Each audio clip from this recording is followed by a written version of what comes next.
की आई रडत असेल, तणावात असेल किंवा चिंतेत असेल, तर यामुळे बाळावर नेमका परिणाम काय होतो?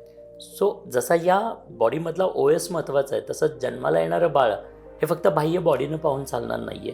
ते सुद्धा अंतर्गतदृष्ट्या एक ऑपरेटिंग सिस्टीम घेऊन येते. जेनेटिकली आईवडिलांकडून त्या बाळाला बाय बर्थ संपूर्ण शरीराचं ऑपरेशन्स करणारं त्या आतमधलं सॉफ्टवेअर ते बाळ घेऊन येतं. त्याच्या मेमरीज येत आहेत, त्याचा ब्रेन येतो आहे, त्याचा प्रोसेसर येतो आहे. तर या अंतर्गत अंतर्गत जे ह्या सगळ्या गोष्टी आहेत ह्या कुठे डेव्हलप होत आहेत?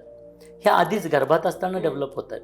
आणि म्हणून याचे डेव्हलपमेंट होत असताना आई घाबरलेली असेल, आई गिवअप केलेली असेल, तर याच्या डेव्हलपमेंटला कुठेतरी स्टॉप लागतो आणि ती डेव्हलपमेंट जशी व्हायला हवी तशी होत नाही आणि मग कुठेतरी त्याचा परिणाम त्या बाळाला आयुष्यभर भोगावा लागतो. अच्छा. म्हणजे हे 9 महिने नुसतेच नाही आहेत. 9 महिन्यांमध्ये जे काही मिळणार आहे चांगल्या आणि वाईट गोष्टी, त्याचा परिणाम हा बाळाला त्या आयुष्यभर भोगावा लागणार आहे, सोसावं लागणार आहे. म्हणजे चांगल्या गोष्टी केल्या, गर्भसंस्कार आपण म्हणतोय, तर मुळात जाणीवपूर्वक मुद्दामहून तुम्ही जेव्हा चांगल्या गोष्टी करता त्यावेळेला निश्चितच त्याचा काही चांगला परिणाम आयुष्यभर त्या बाळामध्ये पाहायला मिळेल.